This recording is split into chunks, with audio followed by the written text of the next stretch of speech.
The Legend of Zelda is a very light-hearted adventure styled game where you play as the hero Link and destroy evil that threatens to destroy peace in the ancient kingdom of Hyrule. But as you grow up and go back and play these games, you start to see the dark sides of Link's adventure. And to celebrate The Legend of Zelda's near anniversary that arrives in a month, I collected a list of the scariest moments in the Legend of Zelda series.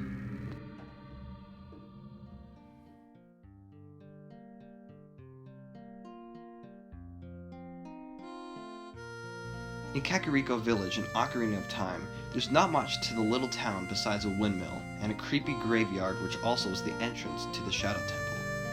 There is an abandoned home in the southeastern portion of Kakariko Village that seems pretty normal until, upon closer inspection, indoors.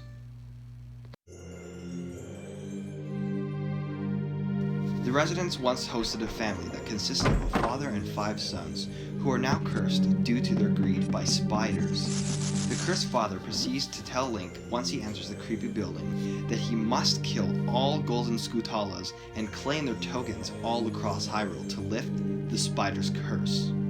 Once Link does this task, the family does return back to normal, and you're rewarded with 200 rupees and items. But it still scars the player if they just accidentally stumble into the home.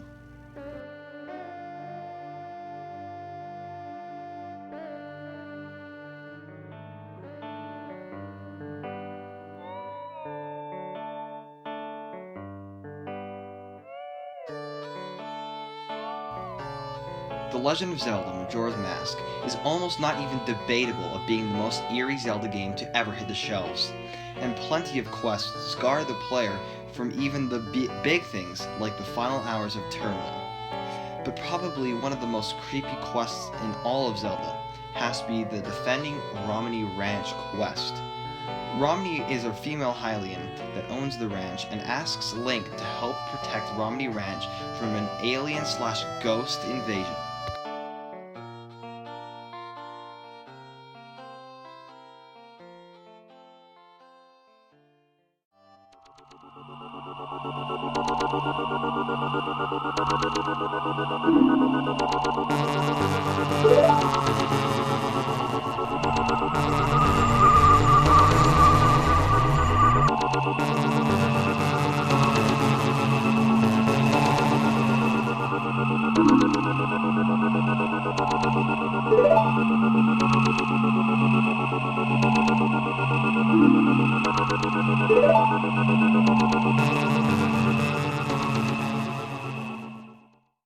Romani's younger sister, Cremia, does not believe Romani in her story about the invasion. On the night of the first day, aliens/ghosts invade Romani Ranch to try and abduct its cows. And if you fail to protect the barn where Romani and Cremia were hiding, they'll act very different on the next day. If Link fails to save the cows from the ghosts during the first day, Romani will be wandering around the ranch in a disoriented state, unable to remember anything. Cremia stands in their nearby empty barn, bemoaning their loss and wishing she had believed her sister so she could have helped her save the cows. In the end, the ranch would never be the same, and we will always wonder what happened to Romani and Cremia on the first night in Romani Farm to make them disoriented and eerie.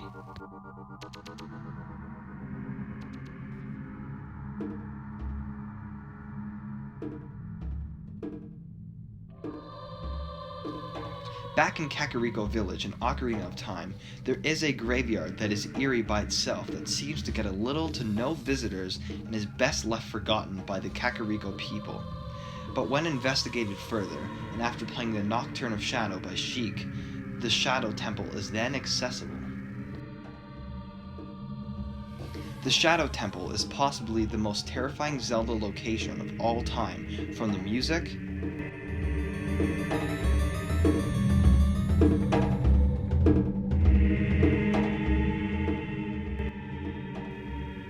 to the enemies that seem to be straight out of Outlast or Resident Evil. The Shadow Temple was once used by the Sheikah to interrogate and torture enemies of the royal family of Hyrule. Because of the dark stain on Hyrule's history that it represents, it is taboo for the royal family to speak of the Shadow Temple. Consequently, some of the walls and floors are stained with blood, and torture equipment is located in several rooms. Plenty of terrifying enemies lurk in the Shadow Temple walls, such as Redads, who are tall, zombie-like monsters.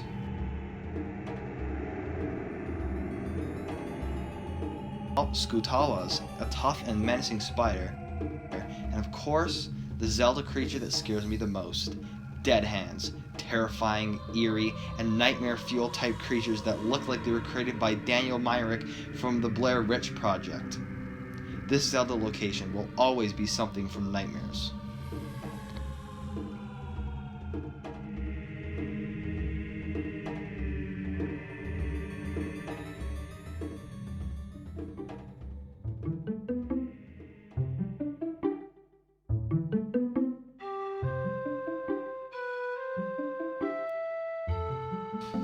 On November 19th, 2006, the world was introduced to one of the most memorable and loved Zelda games to date.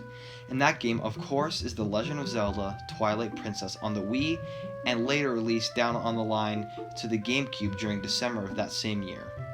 And when consumers and fans purchased this game, they were excited to go on another journey to save Hyrule from evil clutches once again as the hero of the Twilight, Link. But when they got home and started playing it for a bit, an unsettling cutscene plays. We see Ilia smiling after the Triforce was created by the three goddesses, but upon closer inspection, we notice that she is holding a knife.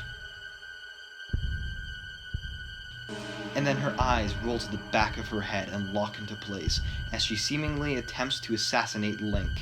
But Link strikes before Ilia, and she falls dead into the black void. As the camera reveals Link's eyes to also have been rolled in the back of his head, Link then proceeds to run towards the hill where the Triforce hovers above, while three Dark Links awkwardly rise from behind the hill. They then point their hands at Link, showing Link with his eyes back to normal, and before long, he is Thanos snapped into dust. When the camera retracts back to the three Dark Link beings, the Dark Link in the middle of the formation is replaced with Link and his white, endless eyes. Then we hear one of the most terrifying sounds in all of Zelda.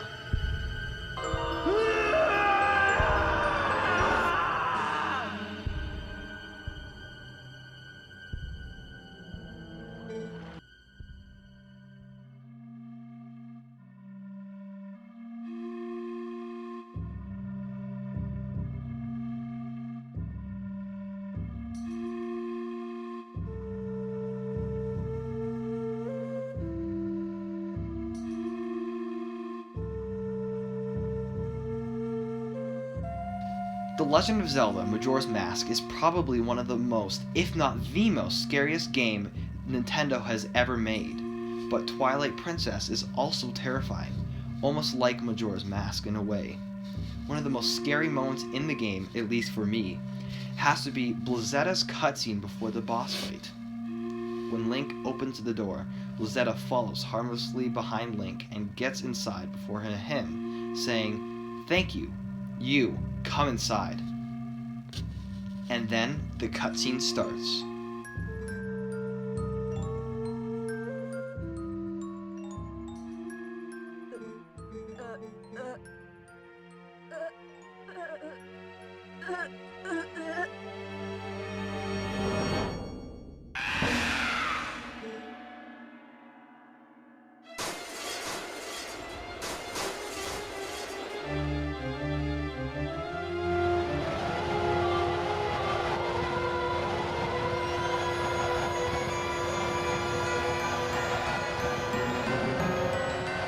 The boss may not be scary, but the introduction sure is.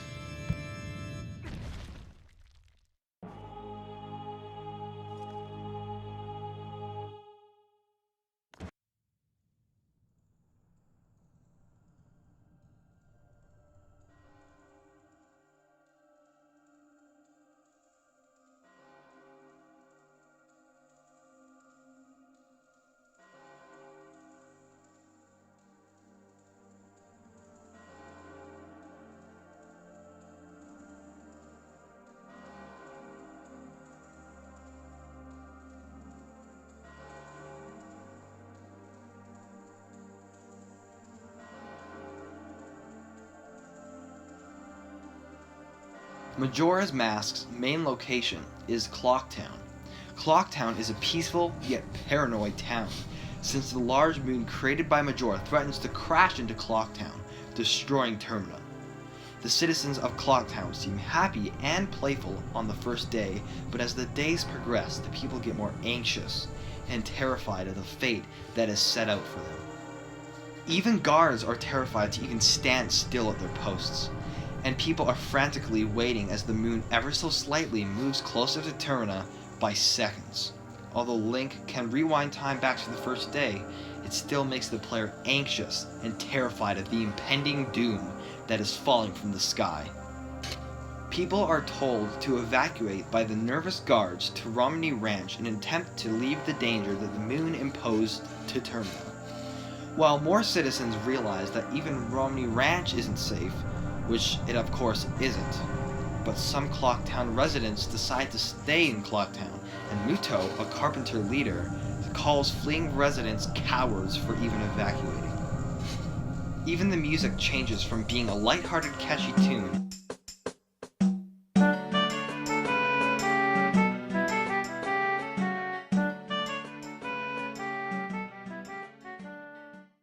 that is played on the first day to the more sinister and eerie final hours theme of Clocktown. The town's atmosphere changes so drastically, and all hope is lost if Link fails to save Termina, and the moon crashes into Termina, killing everyone.